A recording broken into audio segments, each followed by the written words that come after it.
Please like, subscribe and press the bell icon to get all the updates.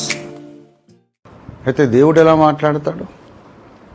నిజంగానే మాట్లాడతాడా, మీరే అలాగా ఊహించుకుంటారా అని నన్ను అడిగిన వాళ్ళు వందల మంది.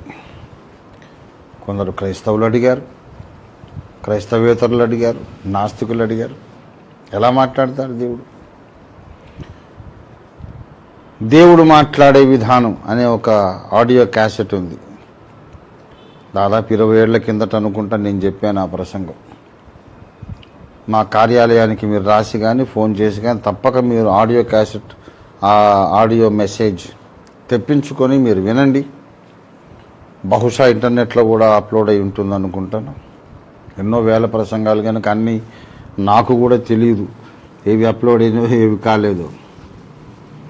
మా ఆఫీస్కి మీరు ఫోన్ చేస్తే రెడీగా మీకు ఆ మెసేజ్ వచ్చేస్తుంది. దేవుడు మాట్లాడే విధానం, ఆయన లేఖనము చదువుతుండగా మనతో మాట్లాడతాడు. భక్తులు మాట్లాడుతుండగా, ఉపదేశము జరుగుచుండగా ప్రవచనము ద్వారా మాట్లాడతాడు. కలలు, దర్శనముల ద్వారా కూడా దేవుడు మాట్లాడతాడు. డైరెక్ట్గా స్వరం ద్వారా కూడా మాట్లాడతాడు. వీటన్నిటిని మించినటువంటి most confident, confirmed, clear cut way God speaks to you is the inner voice. అంతరంగ స్వరము ద్వారా, దాన్ని ప్రేరేపణ అంటాం. మీరు ఎజ్రా గ్రంథము ప్రారంభ వచనాలు మీరు చదివితే, పారసీక దేశము రాజైన కోరెషు ఏలుబడిలో 1వ సంవత్సరం మందు యెహోవా అతని మనస్సును ప్రేరేపించగా అతడు ప్రకటన చేశాడు.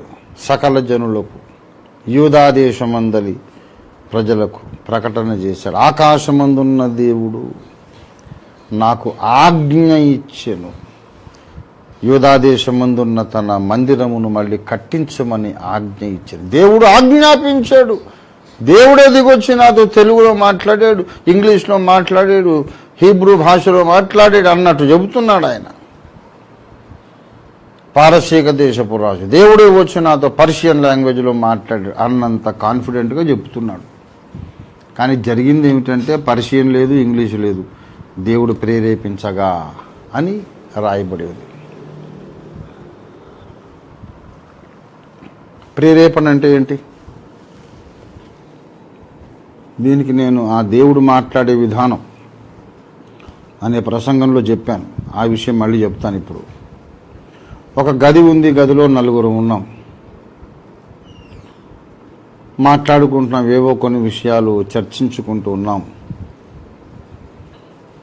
నేను, నా ముఖం నాకు తెలుసు, ఇంకా 3 ఉన్నారు, వాళ్ళ ముఖాలు, చుట్టూ ఉన్న గోడలు, ఫర్నిచర్, ఫిక్స్చర్స్ అండ్ ఫర్నిచర్ అన్నీ నాకు కళ్ళకి చూసి 1-2 గంటలు ఈ వాతావరణం అంతా నాకు అలవాటైపోతుంది. సడన్గా ఈ 4 కాకుండా ఒక 5వ వ్యక్తి గదిలో ప్రవేశించాడు అనుకోండి. ఈ ముఖం ఇంతసేపు ఉన్న ముఖం కాదు, ఆ బట్టలు, ఆ రంగు, ఆ మనిషి అంతా వేరు. గదిలో ఉన్న 4 కాక 5వ వాడు ఇప్పుడే ప్రవేశించాడు అనేది అందరము గ్రహిస్తాం. ఆ కొత్తగా వచ్చిన వాడు ఎవరు, ఇతను ఎవరు అని అందరి దృష్టి అతని మీదకి వెళ్తుంది. అలాగే ఇదొక సాదృశ్యం. ఆ గది మన మనస్సు అనుకోండి, మన మనస్సే ఆ గది. అక్కడున్న 4 వ్యక్తులు మనలో ఆల్రెడీ ఉన్న తలంపులు, ఆలోచనలు, అభిప్రాయాలు. అవి మనకు బాగా అలవాటై ఉంటాయి. మనం దేవుని సన్నిధిలో ప్రార్థిస్తూ కనిపెడుతూ ఉంటుండగా ఉన్నట్టుండి అప్పటిదాకా లేని తలంపు ఒకటి, బలమైనటువంటి తలంపు, ఒక డామినెంట్ థాట్ మన లోపలికి ప్రవేశిస్తుంది. అప్పటిదాకా లేదు ఆ తలంపు, ఇప్పుడే వచ్చింది, రావడం చాలా డామినేటింగ్గా వచ్చేసింది. మిగతా అన్ని తలంపులు సైలెంట్ అయిపోతాయి. మిగతా అన్ని అభిప్రాయాలు కొంచెం అభిప్రాయములన్నీ సైలెంట్ అయిపోయి ఆ కొత్త తలంపు వైపు చూస్తాయి. ఆ దశలో మన మనసులో ఆ ఒక్క తలంపే డామినెంట్గా ఉంటుంది. మిగతావన్నీ కూడా తమ ప్రాముఖ్యతను పోగొట్టుకుంటాయి. ఆ బలమైన తలంపును మనం తోసేయలేం, పక్కకి నెట్టేయలేం. నెట్టేయడానికి ప్రయత్నం చేసిన కొద్దీ అది ఇంకా బలంగా బలపడుతూ ఉంటుంది.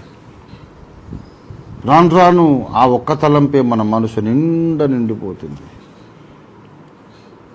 దేవుని నుండి వచ్చినటువంటి తలంపు గనుక అది ప్రేరేపణ అంటాము. దేవుని నుండే వచ్చింది గనుక అంత బలంగా ఉంటుంది. మనం తుడిచివేయలేని పరిస్థితి, పక్కకు నెట్టేయలేని పరిస్థితి.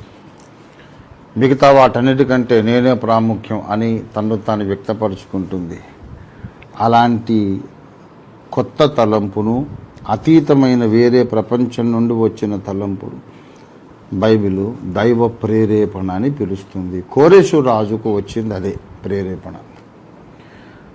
దీని ఇన్నర్ వాయిస్ అంటాం, అంతరంగ దైవస్వరము. అలాంటి వాయిస్ వచ్చినప్పుడు 2 లక్షణాలు. ఏదో అపాయం కలుగుతుందని భయం కలిగిందనుకోండి, కొంచెం ఆ వాయిస్ ఏంటో అనుమానించాల్సిందే. అలాంటి ప్రేరేపణలు సైతాన్ కూడా చేస్తాడు. అలా కాకుండా ఆ కలిగేటటువంటి హృదయ స్పందనలు అపాయం వస్తుంది అనే ఆ భీతి, భయము కాకుండా, టెర్రర్ కాకుండా, ఆ ప్రేరేపణ కలిగినప్పుడు మన మనస్సుకు ప్రశాంతత, సంతోషము, ఉల్లాసము, ఆహ్లాదము కలిగిందనుకోండి, ఒక ప్లెజెంట్ అట్మాస్ఫియర్ మన మైండ్లోకి వచ్చేసింది అనుకోండి, then it is definitely from God. God's voice, God's inner voice, inspiration gives you joy and peace. It will not give you fear of danger. ఏదో పెద్ద అపాయం కలుగుతుందని భూతాన్ని, దెయ్యాన్ని చూసినట్టు, పిశాచాన్ని చూసినట్టు భీతి కలిగించేది దైవ లక్షణం కాదు. ఉన్న భీతిని పారద్రోలడమే దేవుని లక్షణం. అదొక టెస్ట్. ఇంకొక టెస్ట్ ఏంటంటే, దేవుడు మాట్లాడినప్పుడు నీకు ప్రశాంతత నీ మనసులో కలగడమే కాదు, నీకు తెలిసినంత వరకు లేఖనాలలో ఏదైనా ఇప్పుడొచ్చిన తలంపును ఖండిస్తుందా? ఒక తలంపు వచ్చేసింది, ఇంట్లో యేసయ్య విగ్రహం పెట్టుకొని ఆరాధన చేయమని. నీకు తెలిసిన లేఖనం ఏమంటుందంటే విగ్రహ ఆరాధన చేయకూడదు, యేసు విగ్రహమైనా పెట్టకూడదు.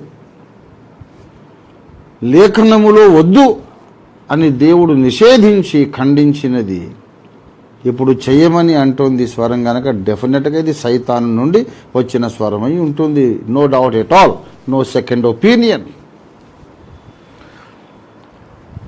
వాక్యానికి భిన్నంగా మాట్లాడేది, బైబిల్ గ్రంథమునకు, ఈ దైవ లేఖనాలకు వ్యతిరేకంగా మాట్లాడేది దేవుని స్వరం ఎప్పటికీ కావడానికి వీల్లేదు.